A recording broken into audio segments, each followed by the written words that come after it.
comestibles frente a la SARS-CoV-2. Cuando quieras, Miriam.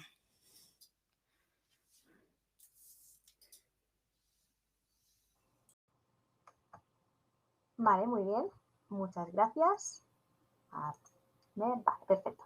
Pues nada, buenos días a todos. Yo soy Miriam González Baidez y voy a hablaros sobre el desarrollo de vacunas comestibles aplicadas frente a la pandemia del coronavirus, específicamente aplicado a diferentes cepas. En general, el por qué vamos a hablar de este tema. Vamos a empezar un poquito hablando, pues bueno, de que como todos sabemos, la pandemia del coronavirus supuso un gran problema a nivel sanitario, saturando los sistemas, y ello llevó al desarrollo de diferentes tratamientos como las vacunas que todos conocemos, como Pfizer, Moderna, AstraZeneca, y a algunos tratamientos farmacológicos también como el Paxlovid. El problema del desarrollo de estos tratamientos fue principalmente el tiempo, ya que se requería mucho tiempo para el correcto desarrollo de estas vacunas y de estos fármacos, y además una gran inversión de dinero. Se necesitaba un alto costo y además era muy difícil la escalabilidad.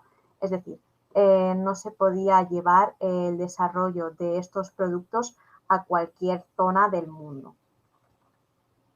Todo ello son problemas que se han agravado muchísimo más si lo aplicamos al estado de los países subdesarrollados, donde la distribución es muy difícil, principalmente por el estado de carreteras, las condiciones climatológicas, etcétera, etcétera. Además, también el complicado almacenamiento de estos medicamentos y vacunas, puesto que no en todos los sitios tienen los recursos necesarios para mantener la cadena de frío que muchas veces es necesario para estas vacunas. Todo ello ha dejado a 700 millones de personas en un estado de vulnerabilidad en todo el mundo. Eso ha llevado a falta de prevención, al desarrollo de nuevas cepas, a la propagación desmesurada, etcétera, etcétera.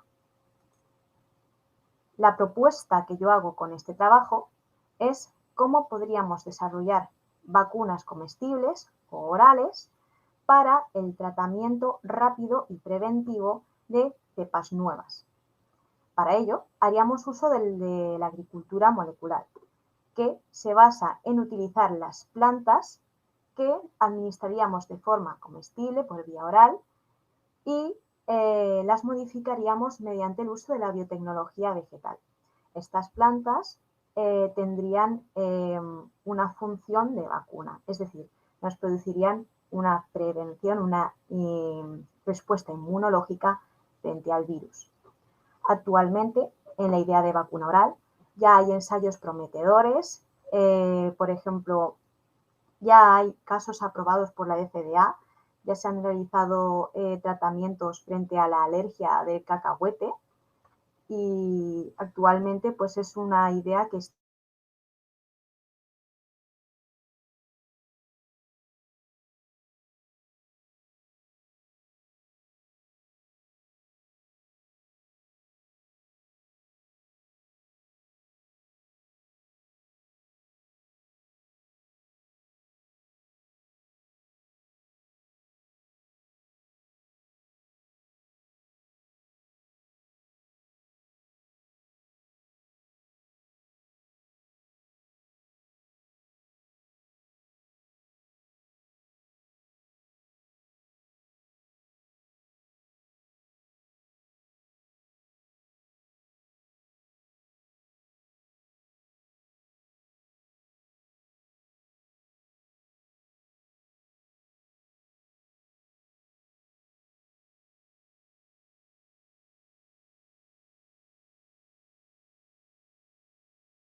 Disculpad un segundito, hay algunos problemas de conexión, estamos solucionándolo.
¿Vale? ¿Se me escucha ahora?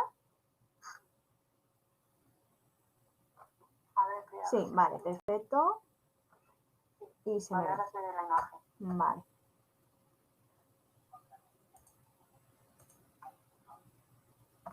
Bueno, a ver si ahora, perdón por los problemas de conexión. Seguimos por donde nos hemos quedado. Nada, muchas gracias, Ima, por todo. Nada, cualquier otra cosa me volvéis a avisar. Lo siento mucho, de verdad. A ver, nos hemos quedado por aquí. Ya hemos comentado bueno, que actualmente hay ensayos prometedores sobre la idea del desarrollo de vacuna oral y que ya hay casos aprobados como el tratamiento de la alergia contra el cacahuete. Para el desarrollo de esta vacuna se haría uso de la agricultura molecular, que la agricultura molecular lo que busca es modificar genéticamente a los vegetales para que estos sean capaces de generar la molécula que a nosotros nos interesa. Luego nosotros utilizaríamos esta molécula para nuestros propios fines. Entonces, bueno, esto se supone que era una animación, pero se me ha puesto esto encima, pero bueno, os lo cuento yo por encima. Quería explicaros la idea de vacuna oral, primeramente explicándoos qué es una vacuna. Según la OMS, se entiende por vacuna cualquier preparado que nos genere una inmunidad frente a una patología concreta. Entonces, ¿qué sería una vacuna oral? Exactamente lo mismo, solo que en vez de ser inyectable como nosotros imaginaríamos de forma común una vacuna, esta la ingeriríamos. Entonces, la idea es que nosotros, a través de un vegetal, este vegetal contendría la cantidad de antígeno frente al coronavirus suficiente como para generar una respuesta inmunológica, primeramente a nivel gastrointestinal y que posteriormente pasaría a nivel sistémico. Para el desarrollo de esta vacuna, modificaríamos genéticamente al vegetal para que éste produzca en su interior esa cantidad de antígeno y posteriormente sería capaz de generar esa respuesta inmune. Entonces, vamos a empezar hablando un poquito sobre lo que es la biotecnología farmacéutica, que básicamente se trata del desarrollo de medicamentos, que suelen ser proteínas o ácidos nucleicos, mediante el uso de diversos agentes biológicos que aprovecharíamos utilizando la tecnología del ADN recombinante. Ahora voy a explicaros qué es esto del ADN recombinante. Vamos a hablar también un poquito de historia. En 1972, los genetistas estadounidenses Stanley Cohen y Herbert Boyer desarrollaron la tecnología del ADN recombinante. La idea es, voy a explicar un poquito por encima, nosotros tendríamos este plásmido, sería cortado para posteriormente introducir las secuencias genéticas de nuestro interés. Y Posteriormente, una vez que está cortado y entra el material genético que nosotros queremos que entre en nuestro plásmido, que bueno, un plásmido no le he dicho, pero se trata de una secuencia genética circular, simplemente. Ya tendríamos en nuestro plásmido el material genético que nosotros queremos y lo cortaríamos, bueno, lo pegaríamos mediante unas ligasas.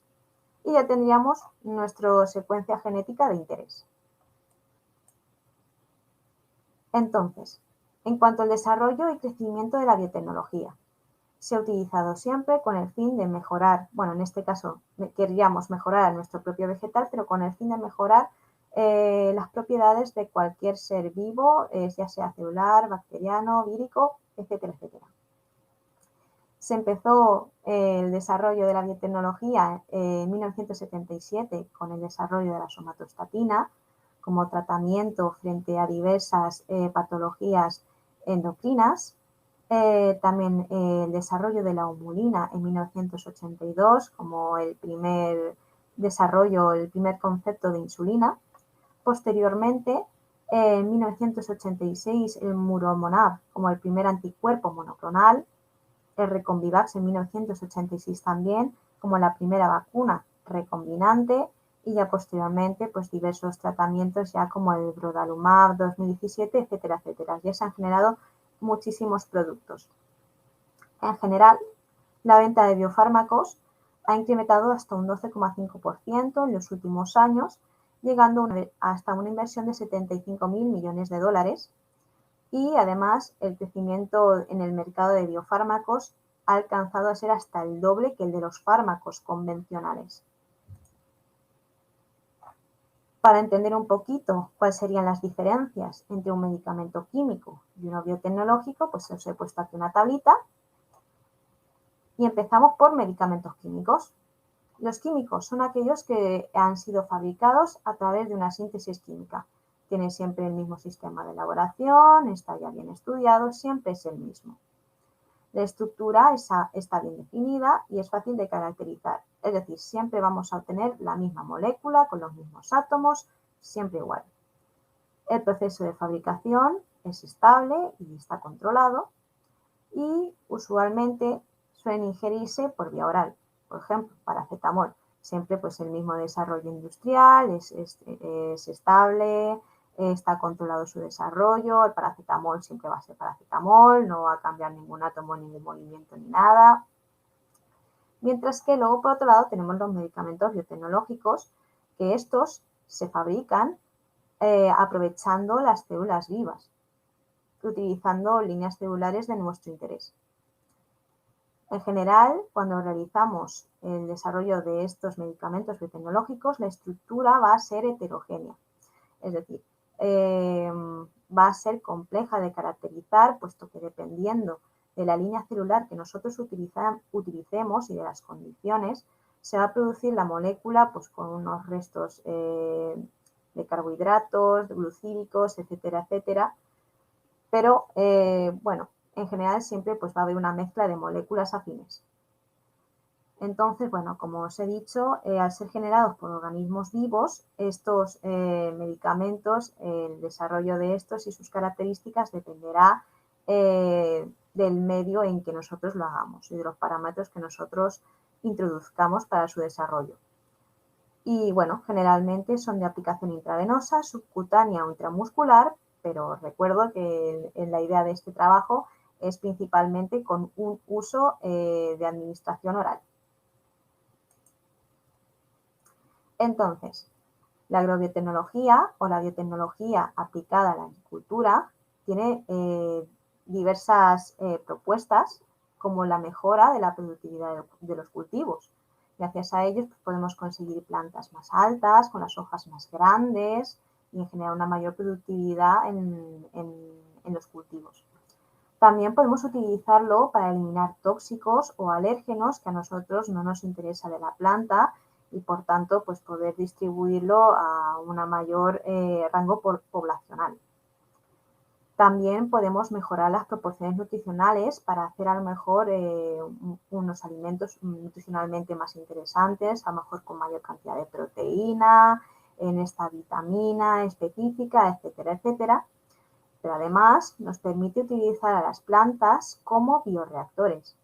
La idea es que nosotros utilicemos la planta para que éste fabrique nuestra molécula de interés y entonces, bueno, pues ya extraemos nuestra molécula y la utilizamos para lo que queremos, pero al final esta planta pues sería como una pequeña fábrica o un pequeño mini reactor.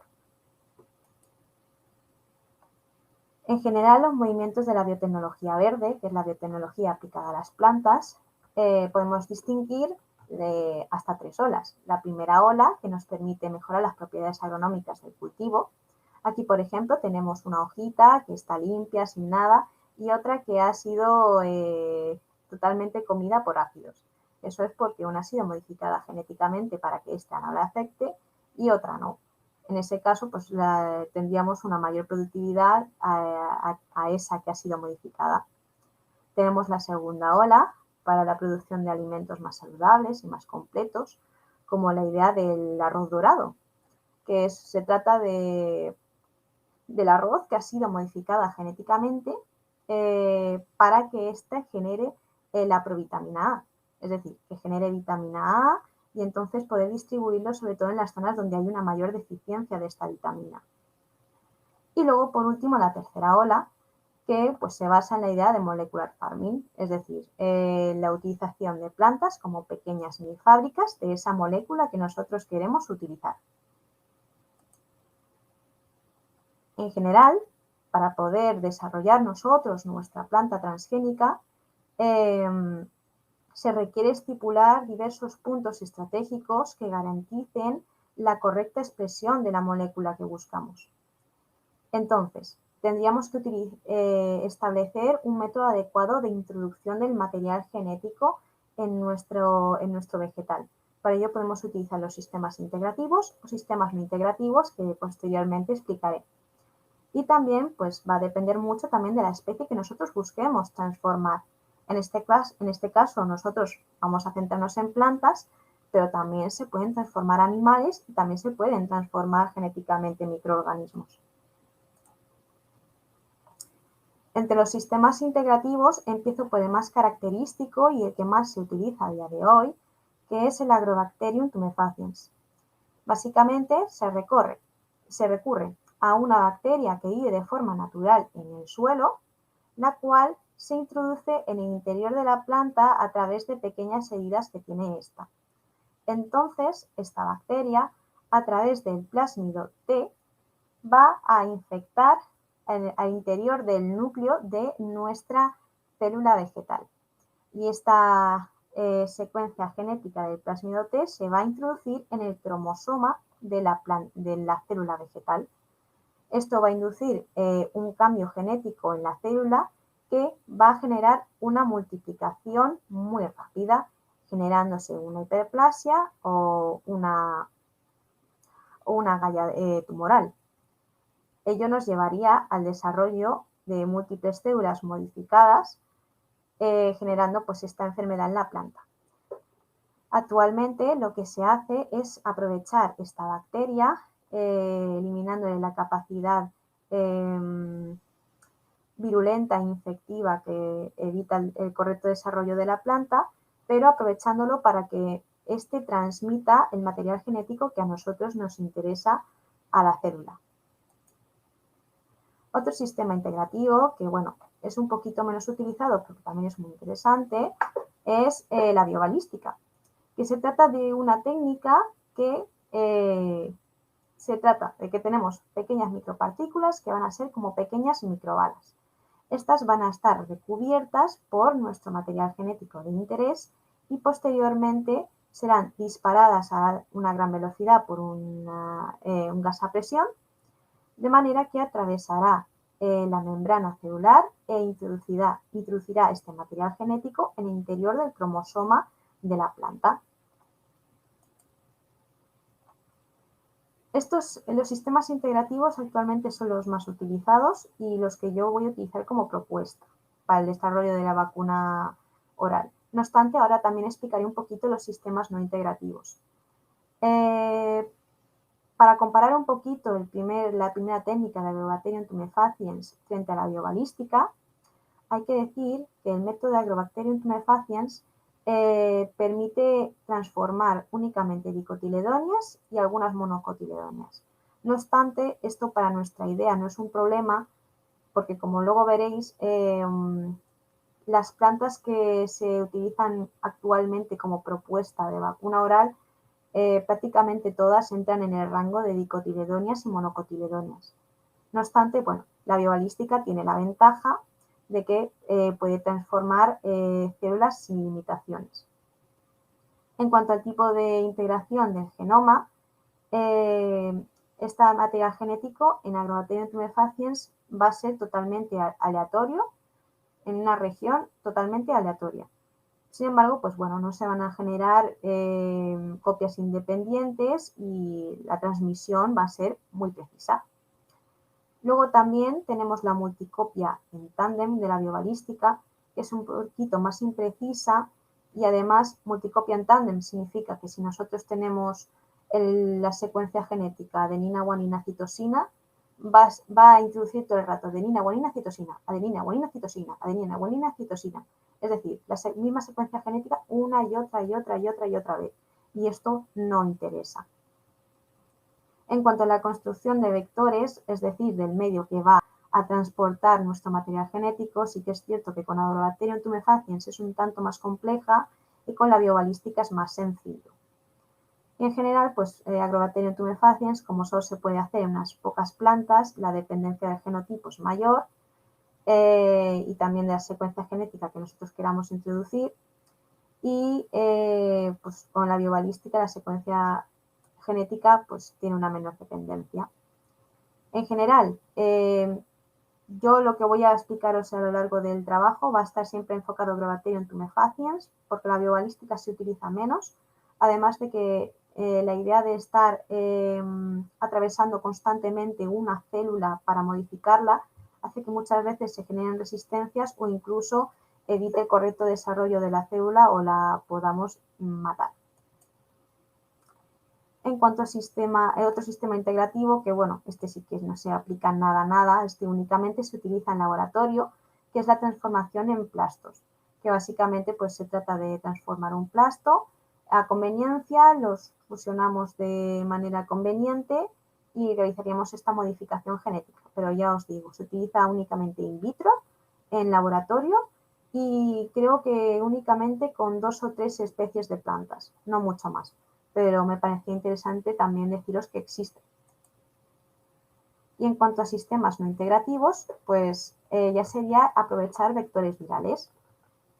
Como os he dicho antes, el vector sería como un pequeño transportador que llevaría nuestro material genético. Este vector se introduciría en el interior de la célula o del organismo y sería el encargado de producir la proteína que nosotros buscamos. Y luego también tenemos la construcción de virus artificiales de plantas, que básicamente se trata de utilizar virus que modificamos para que sean totalmente inocuos para el ser humano y estos puedan generar un brote de enfermedad, entre comillas, que no va a generar ninguna patología mala en la planta, para que se pueda transformar y pueda producir esa proteína que nosotros buscamos. Aquí tenemos un ejemplo, por ejemplo, la creación del virus artificial con un gen que contiene información para producir un anticuerpo específico. Aquí utilizan la planta del tabaco, que le inyectan el virus, y posteriormente este virus se va a empezar a replicar por todas las células de la planta, de tal manera que al introducir el material genético del virus, pues empezarán a generar este anticuerpo. Y luego pues cosecharemos las plantas y obtendremos los anticuerpos purificados. Esta es la idea de la planta como pequeña biofábrica de moléculas. Además de elegir el correcto sistema para nosotros poder introducir nuestro ADN, también es importante establecer protocolos que nos permitan conseguir que, aparte de tener nuestras células modificadas, podamos hacer que se regenere, que confluya todo en la producción de una planta completa. No nos vale solo con transformar células, tenemos que conseguir el desarrollo correcto de nuestra planta. Además, también es importante la elección de secuencias promotoras de transcripción adecuadas. Para entender esto un poquito más, voy a explicar un poquito por encima qué es la transcripción. Básicamente se trata de la lectura del material genético de tal manera que se va a generar ARN mensajero. Posteriormente, este ARN mensajero va a pasar por el proceso de traducción, que básicamente es esa lectura del ARN mensajero para producir una proteína, porque al fin y al cabo eso es lo que es la genética y es lo que es una secuencia genética. Nosotros tenemos unos nucleótidos que después de leerlos va a producir una proteína en específica. También introducir el concepto de promotor, que se trata de regiones que dirigen la transcripción de un gen o de un grupo de genes en concreto. Además, elegiríamos también el correcto sistema de integración de ADN. Utilizaríamos secuencias reguladoras y regiones no traducidas 5' y 3' apropiadas. Secuencias reguladoras pues son pequeños fragmentos genéticos que pueden estar cerca o lejos de nuestra secuencia de interés y que se encargan pues, de la correcta unión de proteínas y de diferentes factores de transcripción, de manera que esta traducción y esta lectura del material genético se haga de manera correcta. Y luego las regiones 5' y 3' imprescindibles, que son las dos partes no traducidas de cada gen, que siempre están ubicadas en los extremos colindantes de este. También importante la optimización del uso de codones. Que un codón pues, se trata básicamente de la unidad de información básica que corresponde a la formación de un aminoácido específico para que se traduzca en el ARN mensajero. Por ejemplo, aquí tenemos con inicio, tenemos adenina, uracilo, guanina, que serían 3 nucleótidos que darían a un codón, que una vez se transcribe en ARN mensajero y este se traduce, nos daría la metionina. Luego tenemos adenina, uracilo, citosina. Se transcribe, se traduce y daría la interleucina. Y así todo el rato. En general, ventajas que tiene el uso de la biotecnología vegetal.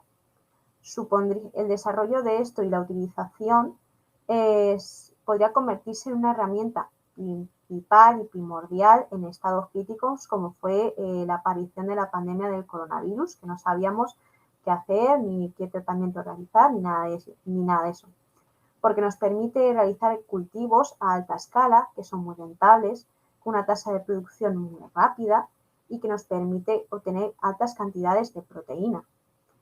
Son rentables, nos permite conseguir una alta acumulación de proteína en los tejidos y puede ser la clave como alternativa biomédica en la fabricación de emergencia. Por ejemplo, tenemos urgencia en generar X anticuerpo porque ha venido otro virus. Pues podemos realizar modificación genética de X planta y enseguida, en el desarrollo de esta, obtener nuestro anticuerpo. Al menos mucho más rápido que el desarrollo de nuevos protocolos y mucho más barato que a nivel industrial. Y en general, pues se puede utilizar como protocolos de contingencia en el manejo de futuros brotes. En cuanto ya encontramos o encontráramos futuros brotes del coronavirus, que vemos que pueden ser patológicos, más virulentos, con una visión a futuro de que puede ser bastante catastrófica, pues ya podemos empezar a estudiar el desarrollo preventivo frente a estos brotes. Y bueno, como todo este trabajo está enfocado principalmente al desarrollo del coronavirus, aunque podría enfocarse como tratamiento preventivo frente a cualquier patología, bueno, voy a explicar un poquito lo que es el coronavirus.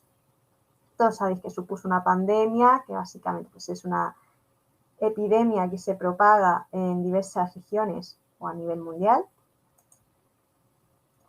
que como características tiene pues una fiebre alta, tos, la conocida irritación de garganta, pues la sintomatología gripal y el dolor de cabeza. Medio de contagio, pues en el aire, se ha visto que no tanto, pero también por contacto estrecho, pues vomites, etcétera, etcétera. Métodos de prevención, todos sabemos, el correcto lavado de manos, usar mascarilla, evitar contactos cercanos o cubrirnos la boca en caso de que tosamos o estornudamos. En cuanto a la epidemiología del COVID, bueno, esto es cuando lo hice en su día, seguro que ahora los casos han subido, pero principalmente, pues en muchos casos, en los principales casos fueron en Europa, posteriormente seguido de América, Asia también millones de casos, África y Oceanía. Que si bien a lo mejor podemos decir que en Asia y en África y Oceanía hay menos casos, pero luego el origen de muchas cepas venían de estas zonas con una menor prevención, generándose un mayor desarrollo de nuevas cepas, un aumento de propagación, etcétera, etcétera. Por eso es tan importante el desarrollo de sistemas preventivos a nivel mundial. Y bueno, de nuevo, pues esto es el día en que yo lo hice, pero seguro que ahora son muchos más. 497,6 mil casos de infecciones y 6,2 millones de fallecidos, que seguro que hoy en día pues, son más, tristemente. ¿Qué tipo de plantas podríamos utilizar nosotros para el desarrollo de esta vacuna comestible? A continuación voy a exponer principalmente aquellas plantas que yo considero que podrían extrapolarse a cualquier zona del mundo, de manera que podamos desarrollar esa prevención a nivel mundial, que pueda llevarse a África, a Asia, etcétera, etcétera. En general, los que he encontrado que tienen una mayor distribución a nivel mundial. Voy a empezar hablando de la planta del tabaco, que bueno, si bien no es una planta comestible, pero es importante saber que esta planta se ha utilizado como modelo de desarrollo del propio concepto de vacuna comestible. Es decir, antes a lo mejor de que yo quiera probar a ver si esta vacuna comestible va a ser efectivo en el tomate, pues voy a probar a ver si es efectivo ya en el desarrollo de la planta del tabaco. Y bueno, se han obtenido buenos resultados en el desarrollo de anticuerpos IgA e IgG en el caso del virus de la influenza aviar y de otras. Luego tenemos también la patata, que es muy fácil de producir. Es una planta muy sencilla, así que también es muy fácil de transformar genéticamente. No precisa sistemas complejos de conservación, no hace falta un frigorífico ni nada de eso. El problema principal es que si queremos que después de nosotros ingerir la patata nos genere una respuesta inmunológica, no deberíamos cocinarla, puesto que el cocinado produciría la degradación de nuestro antígeno y no obtendríamos ninguna respuesta inmunológica. Pero claro, entiendo que comerse una patata cruda pues no es muy llamativo, no es atractivo. Pero bueno, ya se ha estudiado la patata para el desarrollo de la vacuna del tétanos, de la difteria, frente a la hepatitis B y frente al virus de Norwalk. Y en general se ha utilizado principalmente como tratamiento de refuerzo junto con vacunas convencionales. Luego tenemos también el arroz, que se ha utilizado para el desarrollo de vacunas orales frente a la toxina B del Escherichia coli. Luego también el plátano, que también es una planta que se utiliza mucho en el desarrollo de vacuna comestible, puesto que, bueno, es una producción muy barata, con una alta producción, nos lo podemos comer sin cocinar perfectamente. El problema es que, bueno, pues el plátano madura muy rápido y en cuanto quisiéramos a lo mejor distribuirlo o tuviéramos el producto, pues tendría que comerse casi enseguida. Sería conseguir el producto y casi ingerirlo antes de que empiece a madurar, porque empezaríamos a perder también nuestro antígeno. Entonces el problema sería ese. No obstante, bueno, pues se ha utilizado para la expresión del antígeno de superficie de la hepatitis B con resultados bastante prometedores. Luego presento para mí el que sería el fruto estrella, que sería el tomate, no solo porque tiene una muy amplia distribución en cualquier terreno, sino porque además el tomate ya se ha estudiado como primera opción de vacuna eficaz contra el síndrome respiratorio agudo, que es esta sintomatología común del coronavirus, el SARS-CoV-2. Entonces, en ese sentido, pues ya tenemos respuestas favorables. Además, bueno, pues se ha utilizado también como vacuna oral frente al virus de Norwalk con una muy buena respuesta. Es eficiente también contra el virus de la hepatitis B y se piensa que su alto contenido en vitamina A estimula la respuesta inmunológica, lo cual eso nos conviene a la hora del desarrollo de vacuna comestible. Por eso he puesto ahí la estrellita al lado, pues porque para mí sería el fruto estrella si quisiera desarrollar yo esta vacuna oral frente al coronavirus. Y bueno, también hablar de la zanahoria, que se ha utilizado como tratamiento preventivo frente al Mycobacterium tuberculosis y frente al Helicobacter pylori. En cuanto a la inmunidad oral, explicaros un poquito cómo funcionaría. Nosotros ingeriríamos nuestro vegetal, el cual contendría nuestro antígeno. Este antígeno estaría bioencapsulado por la propia célula vegetal, que protegería a nuestro antígeno del medio agresivo del estómago.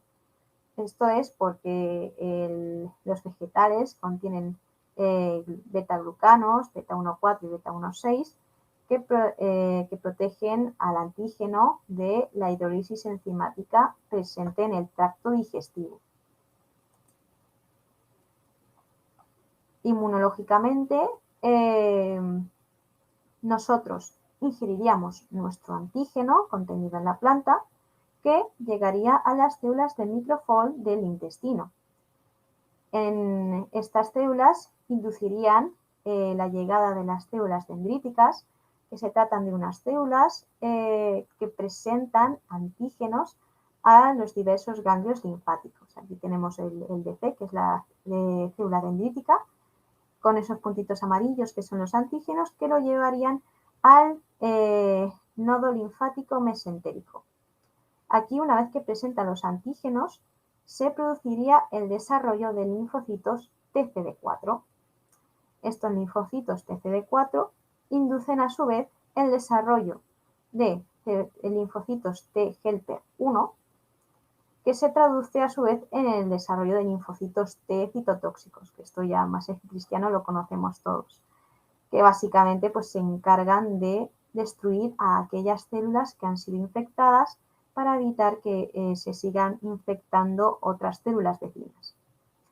Y luego tenemos que también se generarían las T helper 2, que llevaría al desarrollo de linfocitos B, que básicamente cuando encuentran el antígeno en el medio en el cuerpo, pues lo neutralizan para que no tenga capacidad infectiva. Además, importante para el desarrollo de nuestra vacuna oral sería aprovecharnos del uso de un coadyuvante que favorezca la respuesta inmunológica a nivel gastrointestinal, puesto que se necesitaría una alta cantidad de antígeno para que esta respuesta sea favorable. Para ello, la propuesta sería la toxina B del cólera, que esta ingresa en la diana uniéndose al gangliósido GM1, que está en las células epiteliales del intestino. Esta toxina es un potente inmunoestimulador que reduce hasta 10.000 veces la dosis de antígeno necesaria para poder obtener una respuesta inmunológica y en general pues facilita la acción de antígenos de vacunas. Entonces, nosotros queremos realizar nuestra vacuna oral. Tenemos que desarrollar algún antígeno dentro de nuestra planta. ¿Qué antígeno utilizamos? Os voy a presentar ahora mismo las opciones de antígenos que podríamos desarrollar en el interior de nuestra planta para que nos generara una prevención inmunológica frente al coronavirus. La proteína más conocida es la S o la spike, que se divide a su vez en la S1 y la S2. La proteína S se adhiere al receptor celular de la enzima convertidora de angiotensina 2 y en general pues es un antígeno muy prometedor en su desarrollo como vacuna oral, puesto que ya se ha utilizado en el tomate, se ha desarrollado en la lechuga y en la planta del tabaco con respuestas bastante favorables. Además, una parte buena que tiene este antígeno es que se encuentra altamente glicosilado. ¿Qué es esto? Significa que en la producción de este antígeno van a estar unidos diferentes perfiles glucídicos.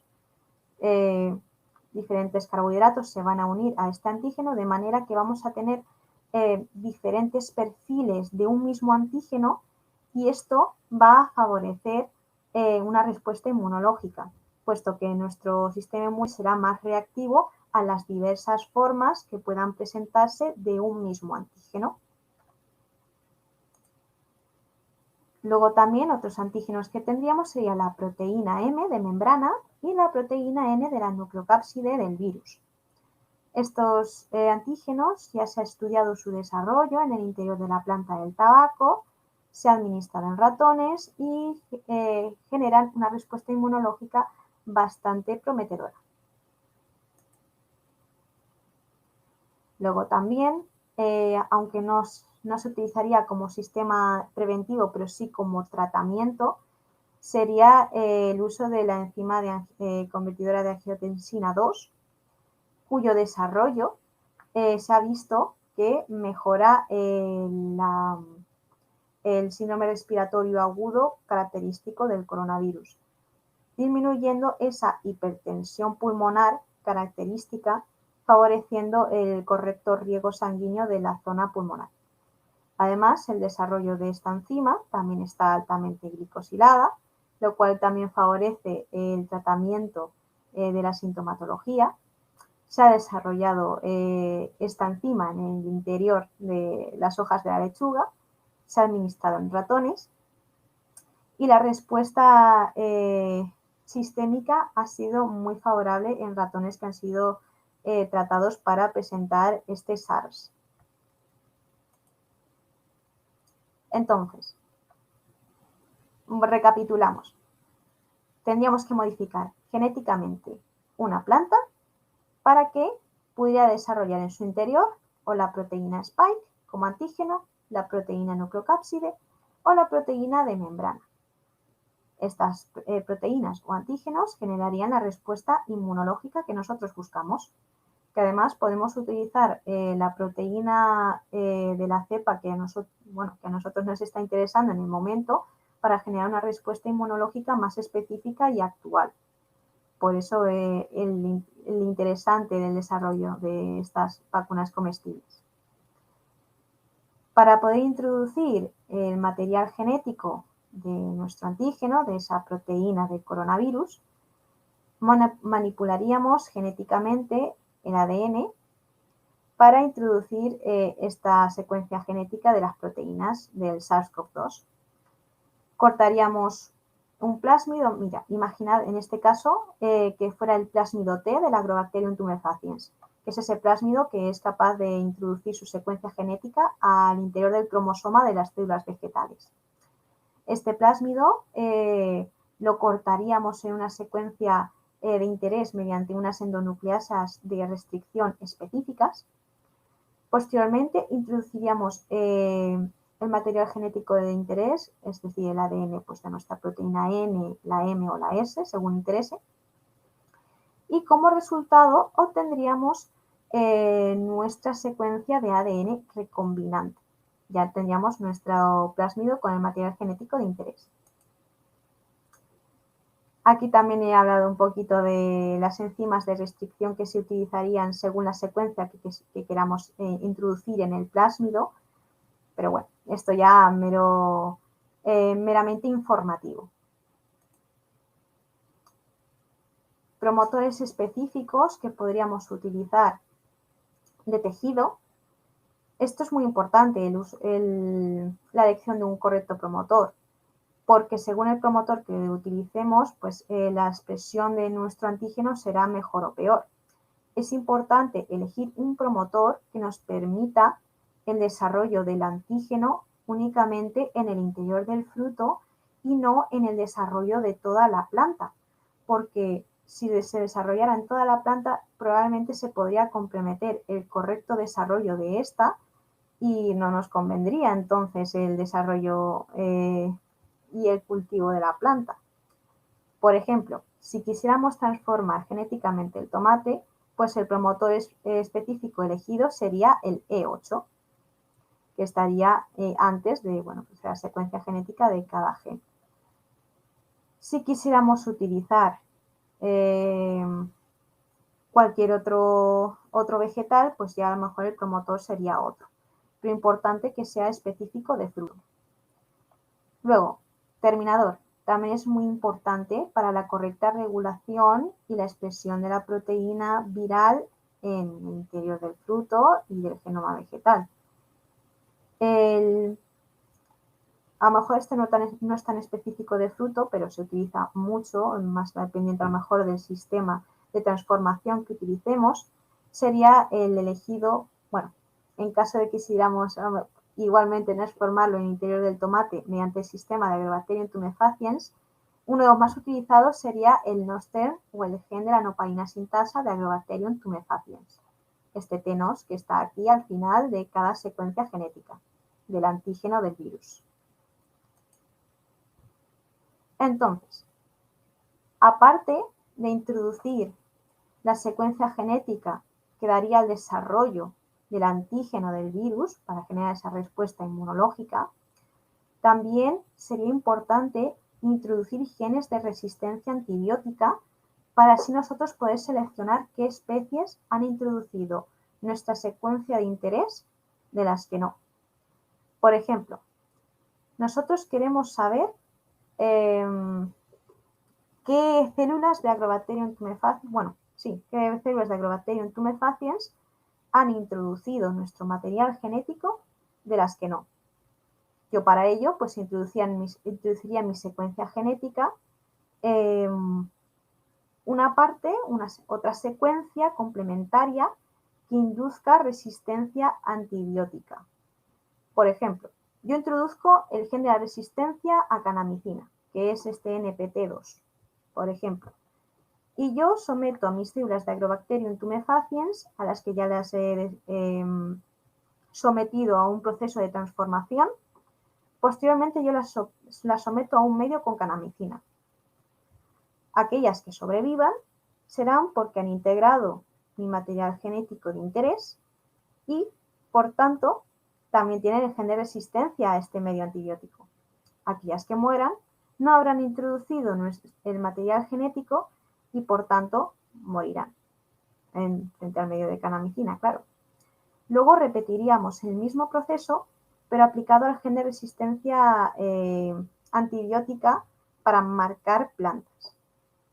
Yo tengo mis células vegetales a las cuales he sometido a un proceso de transformación de nuevo, para ver si han integrado el material genético de las que no. Yo las someto a un medio con higromicina. Aquellas que mueran no habrán integrado mi material genético y por tanto no tendrán resistencia a la higromicina. Mientras que aquellas que sí han integrado mi material genético tendrán el gen de resistencia a higromicina y por tanto sobrevivirán. Eso en cuanto a la construcción de nuestro vector. Importante. Importante también desarrollar el material genético que diera al desarrollo de mi coadyuvante, en este caso a la toxina B del cólera.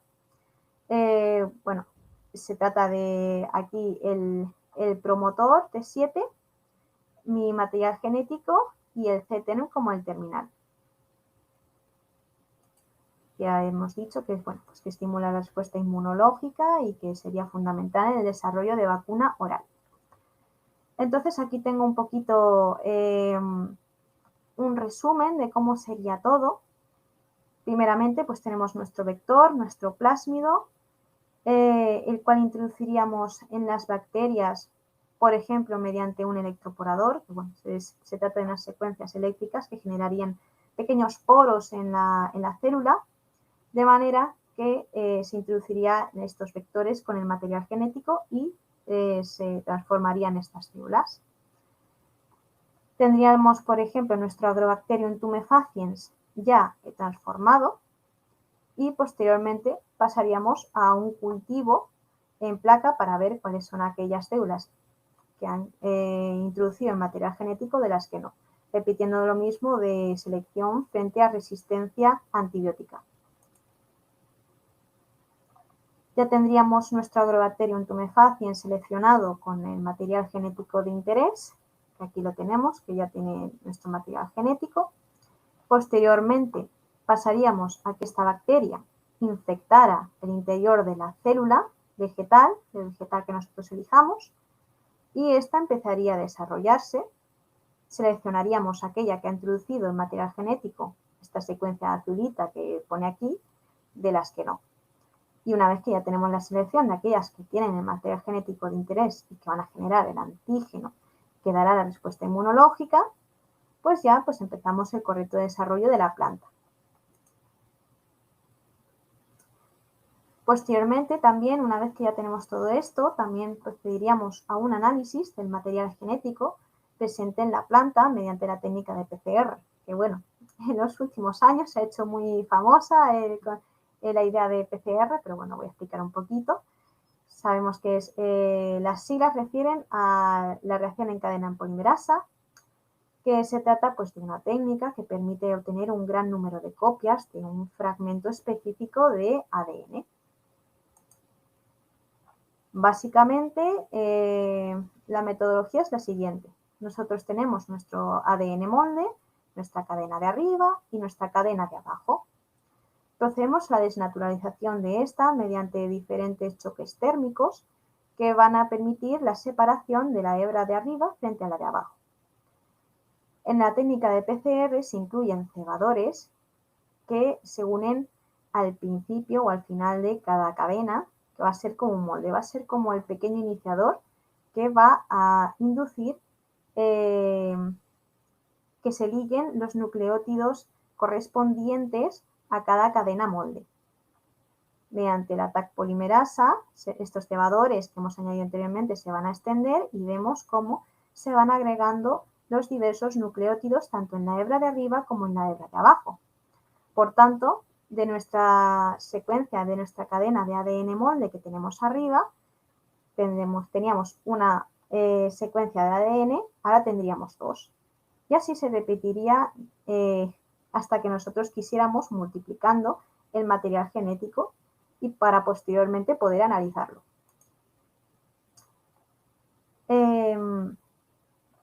También realizaríamos un análisis de la expresión antigénica mediante, primeramente, una liofilización del fruto, que básicamente es quitarle el agua al fruto, pasándola de estado sólido a estado gaseoso, en el proceso que se llama sublimación.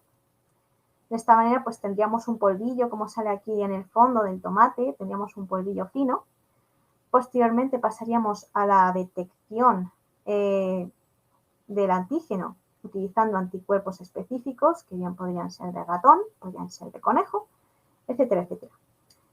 Además, también luego pasaríamos a la homogenización, es decir, que únicamente tuviéramos nuestro antígeno, quitar los restos. Podríamos hacerlo, por ejemplo, mediante el uso de perlas magnéticas, aunque hay también muchos más procedimientos para ello. Y posteriormente pasaríamos a un análisis de transferencia, que se trata de la identificación específica de proteínas, antígenos, anticuerpos, realizando un Western blot, que mediante un gel y una transmisión eléctrica favorecería el desplazamiento de la proteína dependiendo del peso del peso molecular. Dependiendo de dónde se quedara, podríamos identificarla como una o como otra. Luego también pasaríamos a una evaluación inmunológica en el ratón para ver que efectivamente se ha dado una respuesta inmune favorable a la que nosotros buscábamos. Procederíamos de nuevo a la liofilización del fruto, se le podría dar al ratón y posteriormente analizaríamos tanto su sangre como sus heces. Procederíamos a un Western blot, ya lo he explicado, para el análisis de la respuesta inmunológica de estos anticuerpos que produciría el ratón, y también procederíamos a un ELISA, que bueno, se trata también de un sistema de detección muy específico que cuando detecta nuestro anticuerpo o proteína de interés genera un cambio de color para efectivamente indicarnos si está presente o no esa molécula de estudio. Bueno, de aquí de nuevo otro pequeño resumen por recapitular. Tendríamos nuestro Agrobacterium tumefaciens con el plásmido que tiene nuestro material genético de interés. Agrobacterium tumefaciens infectaría a las células de las plantas, de manera que estas células vegetales tendrían nuestro material genético de interés. Luego regeneraríamos las células para producir una planta. Se seleccionarían las plantas que tienen un mayor nivel de antígeno en su desarrollo. Bueno, se desarrolla tranquilamente la planta. Veis que pasa de unas pequeñas células a unas cepas bastante grandes. Recolectaríamos, mira, en este caso el tomate también, el fruto. En este caso, pues bueno, lo liofilizan, desecan el tomate, pero tampoco es necesario porque de hecho en el mismo proceso de desecación se podrían desnaturalizar los antígenos. Entonces, en mi idea, yo lo administraría tal cual por evitar la desnaturalización, pero sí que es cierto que sería importante estandarizar que X gramos de tomate tiene X contenido en antígeno frente al coronavirus o una cepa frente al coronavirus o otro virus, dependiendo ya de lo que quisiéramos hacer en el desarrollo vegetal. Bueno, posteriormente este tomate, ya fuera desecado o fuera natural, se ingeriría y produciría esa respuesta inmunológica a nivel gastrointestinal que posteriormente pues, pasaría a nivel inmunológico. Como ventajas que podemos ver en el desarrollo de vacuna oral, pues es muy fácil de administrar, es mucho más atractivo comernos a lo mejor un fruto que el proceso de inyección, sobre todo si lo aplicamos o lo entendemos hacia personas mayores o hacia niños. Además, no se necesitan condiciones estériles para su conservación. Es como si tenemos cualquier otro tomate, si tenemos una lechuga ahí en la casa, en la mesa, no hay problema. Son estables a temperatura ambiente. Aquí en este punto yo he querido comparar las temperaturas de almacenamiento necesarias para las vacunas. En caso de Pfizer, de menos 80 a menos 60 grados, eso pues en muchas zonas donde no se puede conseguir, en Moderna menos 25, menos 15 grados. Sí que es cierto que, por ejemplo, Janssen y Oxford AstraZeneca, pues bueno, también son temperaturas bajitas, pero a lo mejor es más factible dependiendo de en qué zona lo comprendamos. También es muy económico, por supuesto no cabe decir que es más económico hacer una plantación de lechugas que hacer un desarrollo industrial en una zona específica con protocolos, higiene, esterilización, etcétera, etcétera. Sería mucho más económico el desarrollo de estas plantas. Y por supuesto el desarrollo además también se podía generar a gran escala, que si bien no queremos a lo mejor que se mezcle con la flora de la fauna ni haya intercambios genéticos, pues se pueden hacer, vaya, no me viene la palabra, pero bueno, que sí, se pueden hacer cultivos personales bueno, no me viene la palabra, pero eso, se pueden hacer cultivos aislados del resto para que no haya intercambios genéticos y por supuesto se pueden hacer a gran escala. Sí que es cierto que cada X tiempo sería favorable a realizar estudios genéticos para ver que todo sigue como estaba desde el principio y poquito más. Entonces, Resultados y conclusiones de todo este trabajo. En general, los resultados que se han hecho actualmente en ratones se ven bastante positivos, puesto que la administración del antígeno del SARS-CoV-2 se ha visto que efectivamente tenía una respuesta inmunológica en los ratones, primeramente a nivel gastrointestinal, posteriormente a nivel sistémico. Sí que es cierto que sería interesante el estudio de la terapia combinada antigénica, es decir, que administrar estos ratones por vía oral, tanto el antígeno S como el N como el M, el spike, nucleocápside y membrana, porque a lo mejor el sistema inmune sería mucho más reactivo a cualquier forma de este virus y enseguida nos daría una respuesta inmunológica. No se han hecho estudios de esta terapia combinada, sin embargo, pues por lo que hemos visto, pues podría ser bastante favorable. De hecho, esto ya se ha realizado en la zanahoria, en la planta de la zanahoria.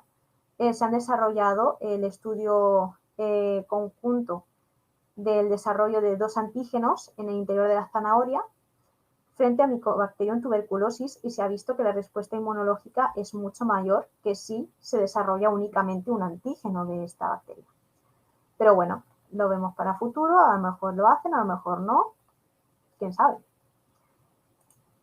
Y bueno, con esto sería todo. Agradeceros a todos por estar aquí, por darme la oportunidad de explicar con vosotros este tema que a mí personalmente me apasiona tanto.